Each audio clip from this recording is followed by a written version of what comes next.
అందమైన చర్మ సౌందర్యం మీ సొంతం. Second aqua radiance deep cleansing gel.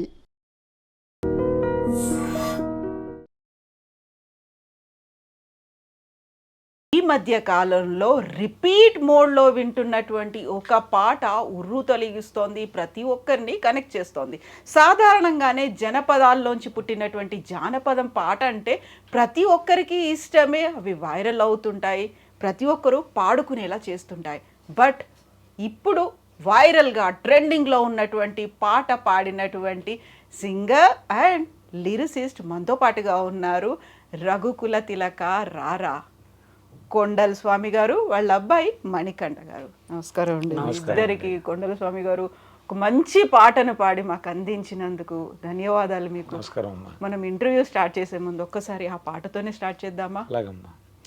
రఘుకుల తిలక రారా, నిన్నెత్తి ముద్దులాడెదరా, కోసల రామారారా, కౌసల్య రామారారా. రఘుకుల తిలక రారా, నిన్నెత్తి ముద్దులాడెదరా, కోసల రామారారా, కౌసల్య రామారారా. నుదుటిన కస్తూరి తిలకం, చిరునవ్వులు చిందే అదరం, మల్లెలు మాలలు గట్టి నీ మెడలో వేసెదరారా. రఘుకుల తిలక రారా, నిన్నెత్తి ముద్దులాడెదరా, కోసల రామారారా, కౌసల్య రామారారా.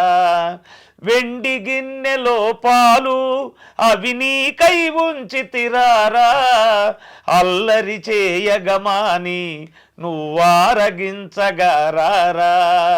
రఘుకుల తిలక రారా, నిన్నెత్తి ముద్దులాడెదరా, కోసల రామారారా, కౌసల్య రామారారా.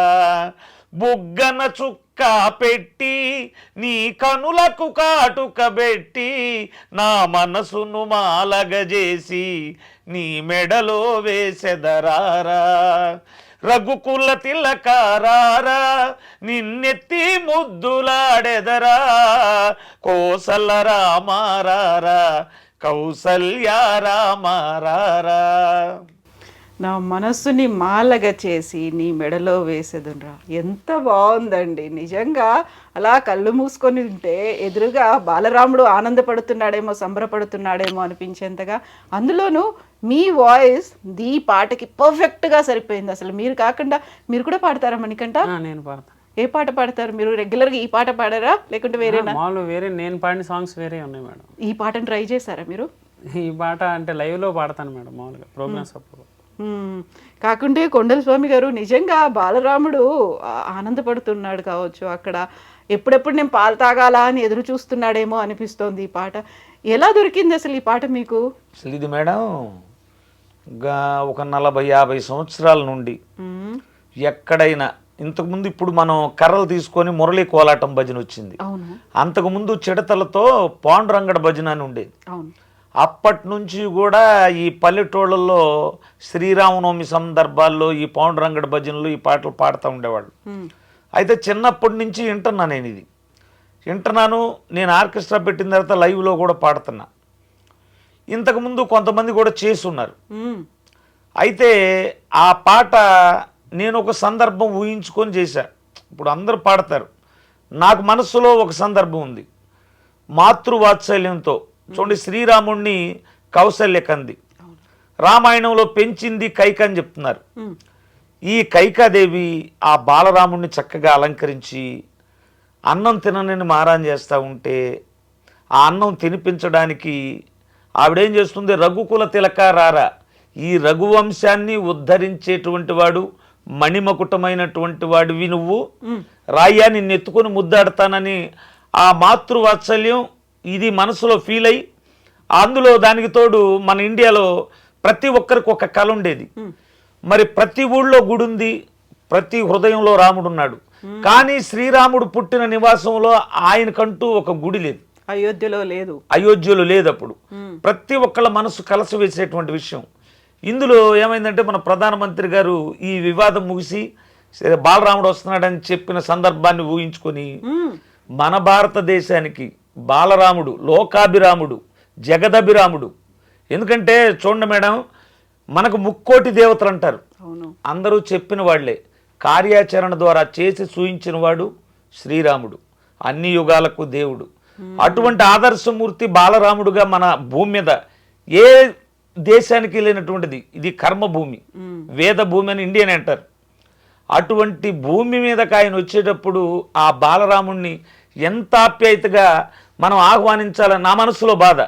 నాకు శ్రీరాముడు అంటే బాగా ఇష్టం. ఈ సందర్భాన్ని ఎంచుకొని అది ఫీల్ అయిపోయే ఆప్యాయతకు ఒక తల్లి బిడ్డను పిలిచినట్టుగా ఈ పాట చేయటం జరిగింది. ఇప్పుడు కాదు ఈ పాట చేసింది మీరు, ఇంకా 2 సంవత్సరాలు దాటిపోయింది మేడం. రామాలయ నిర్మాణం పునఃప్రతిష్ఠ కంటే ముందే చేశారు. మరి ఇప్పుడు ఎందుకు అంత వైరల్ అయింది? ఒక 2 ఏళ్ళు దాటింది మీరు ఈ పాట చేసి.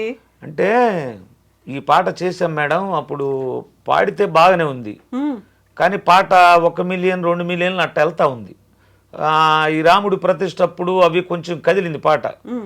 తరువాత రీసెంట్గా తమిళనాడులో బోర్డర్లో ఒక ఫంక్షన్కి, డివోషనల్ ఫంక్షన్కి సినిమా యాక్టర్ సూర్య గారి తమ్ముడు వచ్చాడు, కార్తీ గారు. ఆ వచ్చినప్పుడు ఈ రఘుకుల తిలక రారా అనే దానికి ఆయన స్టెప్పులు వేసినట్టుగా ఇన్స్టాగ్రామ్లో రీల్ వచ్చింది మేడం. నాకు ఇన్స్టాగ్రామ్ తెలీదు, ఎవరో చూసి నాకు వాట్సాప్లో పెట్టారు, నీ పాట కార్తీ స్టెప్పులు వేసాడని. ఇక అక్కడి నుంచి ఇది వైరల్ అవటం, ఇక ఆ నోట ఈ నోట తనకు లీడరు దేవుడు అనుకున్న ప్రతి ఒక్కరు, రాజకీయ నాయకులు, కార్యకర్తలు, ఇక ఇళ్లల్లో పిల్లలను ఊహించుకున్న తల్లులు, ఇక కుర్రవాళ్ళైతే ఇక రీల్స్, ఎందుకంటే వాళ్ళు వెస్ట్రన్ స్టెప్ వేసినా ఈ పాట సూట్ అవుతుంది, ఫోక్ సాంగ్గా స్టెప్పులు వేసినా సూట్ అవుతుంది. కోలాటాలకైతే ఇక చెప్పాల్సిన పని లేదు. అవి ఏ కోలాటం చూసినా ఈ రఘుకుల తిలక లేకుండా అసలు కోలాటమే లేదు ఇప్పుడు. అట్ట ఖండాంతరాలు దాటిపోయింది ఇది. ఇప్పుడు 3 ఏళ్ళు అయింది ఈ పాట, ఒక చిన్న రీల్తో బయటకు వచ్చింది. అది కూడా మొన్న శ్రీరామనవమికి ఆ టైంలో అప్పుడే పాట పాడారేమో అన్నంతగా విపరీతంగా ట్రెండ్ అయిపోయింది కదా, వైరల్ అయిపోయింది కదా. సో అంతకుముందు దీన్ని ఏమనుకునేవాళ్ళు మీరు? అసలు జనాల్లోకి వెళ్తుందా లేదా, ఆ ఫీల్ ఉండేదా? అంటే పాట బాగుంది, జనాలు చూస్తారు, ఏదైనా ఒక 2-3 మిలియన్ వ్యూస్ అలా వెళ్ళిద్ది అనుకున్నాం మేడం. పాట మంచి పాట వెళ్ళిద్ది అనుకున్నాం. ఈ తర్వాత ఈ జనవరి నుంచే ఇది ట్రెండింగ్ అవడం స్టార్ట్ అయింది సాంగ్ కూడా. ఈ రీల్స్ కానీ ఇవన్నీ జనవరి నుంచి ఒకరి తర్వాత ఒకరు రీల్స్ చేసుకోవటం, అలా అలా బాగా వైరల్ అయింది మేడం.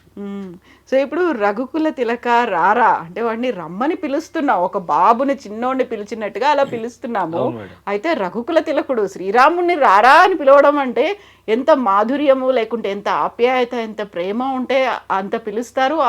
మీ వాయిస్లో కూడా అది పలకడం అనేది ఎంతసేపు ప్రాక్టీస్ చేశారు మీరు? ప్రాక్టీస్ ఏం లేదు మేడం, ఆ పాట సింగిల్ టేక్లో పాడే నేను. అయితే విషయం ఏంటంటే భక్తి నవ విధాలైనటువంటి మార్గాలు, అందులో మనం భగవంతుడి దేవుడు అనుకుంటే దూరంగా ఉండి పూజించి నమస్కరించి సాగిలపడి మొక్కుతాం. మనం సఖ్యం అని ఒకటి ఉంది, సావాసం చేయడం భగవంతుడితో, మనం ఓన్ చేసుకోవటం. భగవంతుడు మా ఇంట్లో వాడని అట్ట ఓన్ చేసుకున్నప్పుడు, ఇప్పుడు మీరు రామదాసు కీర్తనలు ఉంటాయి, ఎవడబ్బా సొమ్మని కొలుకుతూ తిరిగేవు రామచంద్ర అని.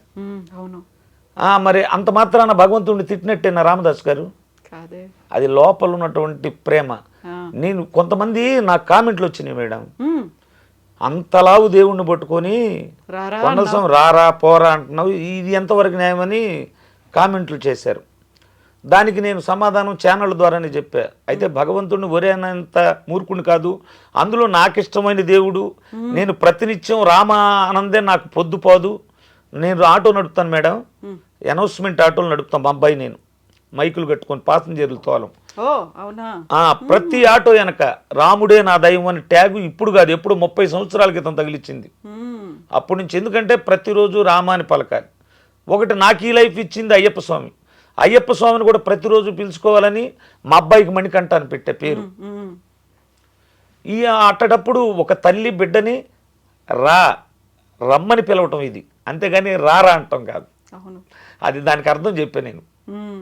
ఇప్పుడు ఇంత నవవిధ భక్తి మార్గాలు వీటన్నిటి గురించి ఇంత చక్కగా చెప్తున్నారు మీరు, ఎంతవరకు చదువుకున్నారు? నేను 92లో ఇంటర్ వరకు చదివాను మేడం. అయితే నాకు ఈ భక్తి అలవడింది మాత్రం నేను మాల వేసుకున్న తర్వాత 86-87లో మాల అయ్యప్ప వేసుకున్నా. స్వామి మాల. మాల వేసుకున్న తర్వాత వీటితో పాటుగా పెద్ద పెద్ద వాళ్ళ ప్రవచనాలు విన్నా. తర్వాత రామాయణం, భారతం, భగవద్గీత ఇవన్నీ కూడా చదివాను.